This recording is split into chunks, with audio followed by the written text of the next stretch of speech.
Crônicas do Amanhecer. Por Feijão Centro Espírita Allan Kardec. Balneário Gaivota, 21 de janeiro de 2019. Cristóvão Colombo foi um genocida? Manuel Morales escreveu para o jornal El País no dia 13/11, que a cidade de Los Angeles tem sua origem e nome em um passado espanhol. Foi fundada em 4 de setembro de 1781 por um governador andaluz, Felipe de Neve. Nessa data, o marinheiro genovês Cristóvão Colombo estava morto há exatos 275 anos. O vereador de Los Angeles, Mitch Farrell, lidera a iniciativa de que o homem que chegou à América acreditando que eram as Índias foi um genocida. No sábado foi o responsável pela retirada de uma estátua em tamanho natural do conquistador de um parque do centro da cidade instalada em 1973, à época um presente de uma associação de italianos do sul da Califórnia e hoje uma mancha da história. O navegante foi o culpado do maior genocídio da história, como disse Farrell após o ato, ao qual compareceu mais de uma centena de pessoas, entre elas descendentes de índios que davam gritos de alegria e tocavam seus tambores. O conquistador, a maioria dos historiadores consultados, nega taxativamente que Cristóvão Colombo possa ser chamado de genocida. É uma figura que até agora não havia sido contestada graças às suas conquistas na navegação, por colonizar um novo espaço e porque significou uma globalização, diz Carlos Martínez Sal, professor emérito de História Moderna da Real Academia de História. Há também, entretanto, um lado obscuro, porque as motivações principais daquele processo tinham mais a ver com a ânsia de se encontrar ouro e especiarias. Os conquistadores encontraram populações as que, por vezes, destroçaram sua vida e cultura e ocorreram confrontos com os que tinham o direito de se defender de intrusos. Mas não se pode falar de genocídio porque não existiu o desejo de exterminar uma raça, entre outras razões porque eles eram necessários como mão de obra, uma questão também colocada por Emílio Pérez Malaína, professor de História da América na Universidade de Sevilha e especialista na colonização americana. Justamente, do lado americano, Steve Akel, professor de História da Universidade da Califórnia, apoia as reivindicações indígenas, mas tem dúvidas importantes sobre a retirada da estátua, porque foi feita quase em segredo, sem debate.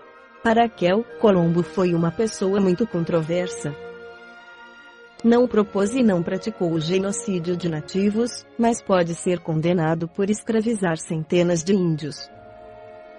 De qualquer forma, não podemos culpá-lo pelas práticas dos que seguiram seus passos. Para o colombiano Mario Jursich, editor e escritor, está bem documentado que Colombo não liderou nenhum genocídio. Os que cometeram desmandos e atrocidades contra os indígenas americanos foram os que vieram depois dele, os colonizadores. Borja de Riquer, professor da Universidade Autônoma de Barcelona, considera que chamar Colombo de genocida é excessivo. O almirante foi um viajante, mais do que um gestor, e o que ocorreu na América foi uma conquista com todas as suas características, em que os conquistadores se apropriam de tudo, territórios e pessoas. Essas histórias sempre são violentas. De Riquer coloca uma questão terminológica. Não se pode falar tanto de descobrimento e sim de conquista e submissão de uma população por uma potência estrangeira.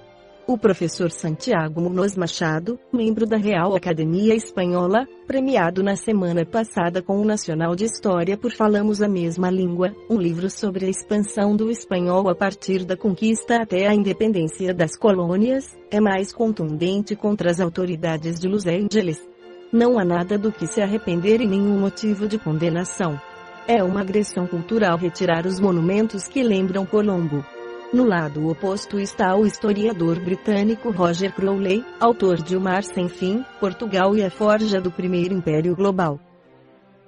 Ele considera que quando Colombo pisou em solo americano em 12 de outubro de 1492, abriu uma era de assassinato maciço por parte dos conquistadores europeus, de modo que é o pai fundador do genocídio no Novo Mundo, mas nega que tivesse intenção de extermínio. O historiador da Universidade Autônoma de Barcelona Antonio Espino López, autor do livro A Conquista da América, uma revisão crítica, segue a mesma linha. Não se pode falar de genocídio planejado, mas sim do começo de grandes hecatombes no continente americano. Enquanto José Luiz de Rojas, professor de Antropologia da América na Universidade Complutense de Madrid, especialista na conquista do México, coloca uma razão ligada à própria vida do almirante. Ele esteve lá por pouco tempo, passou meia vida embarcado. Além disso, os números de mortos são muito exagerados. As epidemias como a varíola mataram mais do que os espanhóis. Julgar a história hoje visto o personagem, é preciso se perguntar se é possível revisar o passado com os olhos de hoje. Carmen Sanzayan, da Academia de História, professora de História Moderna da Complutense, afirma que esse revisionismo histórico sobre Colombo era esperado. É uma corrente que há tempos vem de alguns departamentos de universidades americanas, mas é curioso que venha de descendentes de comunidades que quase foram exterminadas por outras civilizações. De acordo com Sanz, nesses contextos universitários estão ganhando pesos que querem impor interpretações unívocas a partir do presente em clara descontextualização. Isso é algo contrário à nossa ciência e os historiadores não podem permitir. Em sua opinião, esse movimento pode desembocar em um perigo maior, a construção do nacional a partir do etnoculturalismo, e na Europa já sabemos o que isso significa. Para Espino López, por outro lado, é preciso revisar todos os imperialismos a fundo, não é somente uma questão da monarquia hispânica do século XVI. Todos foram igualmente negativos e tentaram se justificar dizendo que as populações foram beneficiadas. Esse tipo de argumentação já não se sustenta. Pelo contrário, Pérez Malaína defende que não se pode qualificar o que aconteceu no século XV com a moral e as leis do século XXI. Todos os povos foram dominadores e dominados. Os astecas escravizavam os seus inimigos, os sacrificavam e comiam seu coração. Borja de Riquer concorda que se os personagens históricos do passado fossem julgados com os critérios morais de hoje, poucos se salvariam. Martínez Sal diz que a história permite diferentes interpretações até de um fato verificado e comprovado. Colombo deve ser avaliado a partir da história universal, mais do que pela submissão que ocorreu. Eu prefiro não tocar nessas questões por seu grande significado, ainda que entenda que exista quem queira fazê-lo. O professor de Rojas enfatiza que é preciso reconhecer o que aconteceu para que não volte a acontecer, como está ocorrendo na África Central. A única coisa que podemos fazer é assumir nosso passado, mesmo que não sejamos os responsáveis.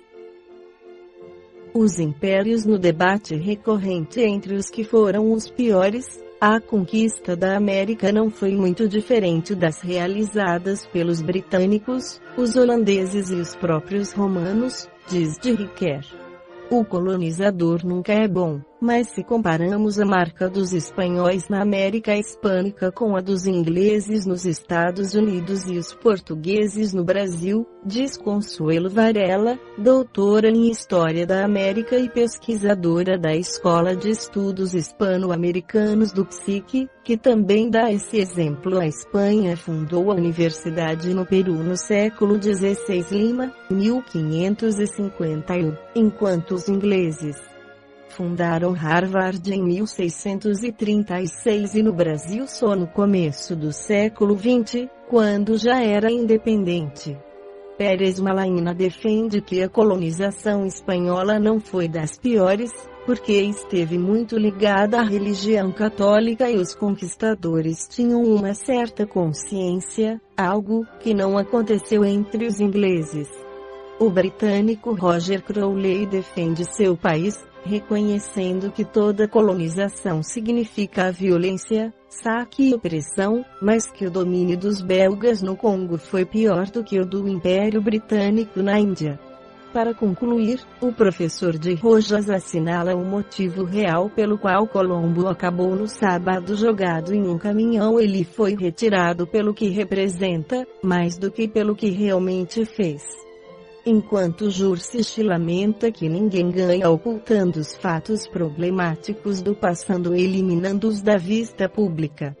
No livro A Caminho da Luz, o Espírito e Emmanuel, pela psicografia de Francisco Cândido Xavier, nos relata que nos albores do século XV, quando a Idade Medieval estava prestes a extinguir-se, grandes assembleias espirituais se reúnem nas proximidades do planeta, orientando os movimentos renovadores que, em virtude das determinações do Cristo, deveriam encaminhar o mundo para uma nova era.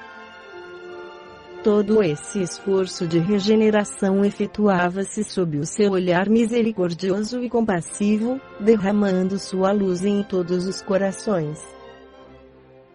Mensageiros devotados reencarnam no orbe, para desempenho de missões carinhosas e redentoras.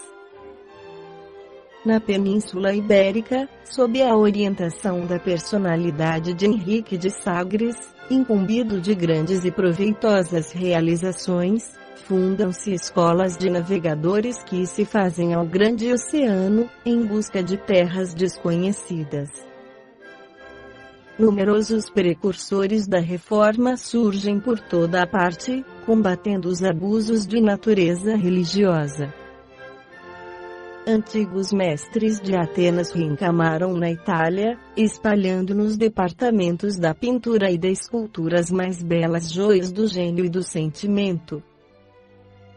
A Inglaterra e a França preparam-se para a grande missão democrática que o Cristo lhes conferira. O comércio se desloca das águas estreitas do Mediterrâneo para as grandes correntes do Atlântico, procurando as estradas esquecidas para o Oriente.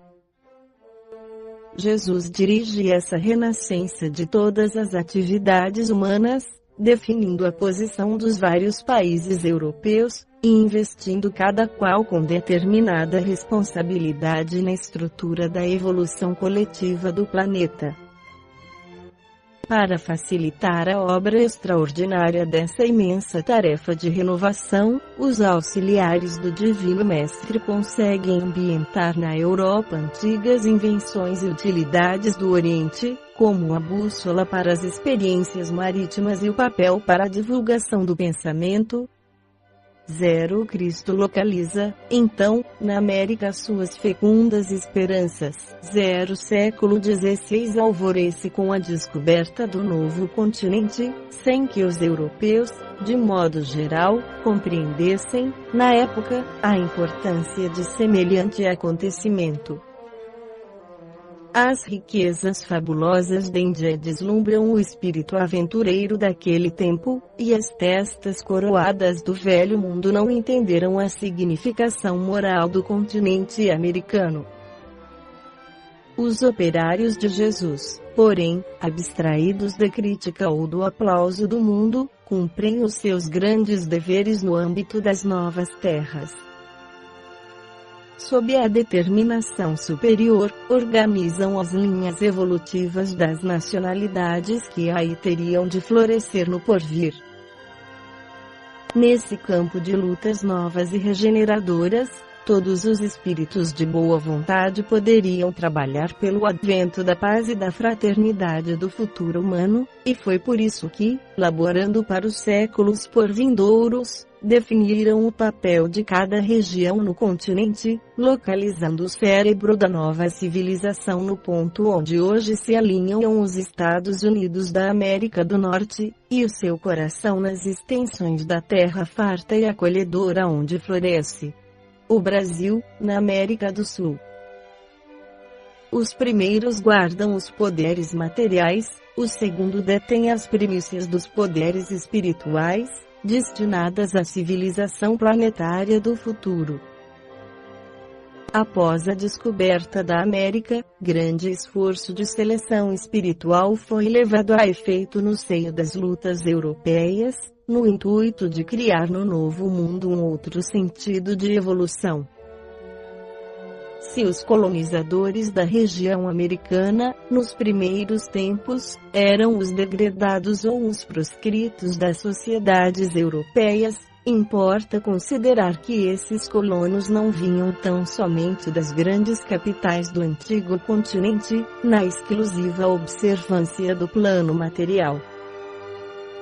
Do mundo invisível, igualmente, partiram caravanas inúmeras de almas de boa vontade, que encarnaram nas terras novas, como filhos daqueles degredados muitas vezes perseguidos pela iniquidade da justiça dos homens.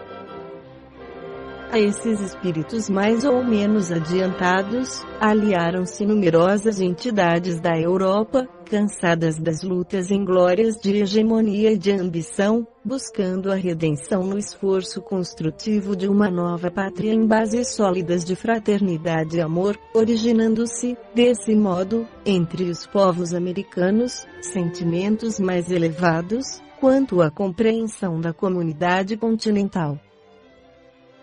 Se reconhecemos na América a projeção espiritual da Europa, temos de convir que se trata de uma Europa mais sábia e mais experiente, não só quanto aos problemas da concórdia internacional e da solidariedade humana, como também em todas as questões que significam os verdadeiros bens da vida. Segue o Espírito Emmanuel, considerando o movimento das responsabilidades gerais isoladas, o plano invisível, sob a orientação de Jesus, conduzia para a América todos os espíritos sinceros e trabalhadores, que não necessitassem de reencarnações ao mundo europeu, onde indivíduos e coletividades se prendiam, cada vez mais, na cadeia das existências de provações expiatórias. Para o hemisfério do Novo Mundo afluíam todas as entidades conclamadas à organização do progresso futuro. Muitas dessas personalidades haviam adquirido o senso da fraternidade e da paz, depois de muitas lutas no antigo continente. Exaustas de procurar a felicidade nos limites estreitos dos sentimentos exclusivistas, sentiam no íntimo as generosas florações de reformas edificantes, compreendendo a verdadeira solidariedade na comunidade universal.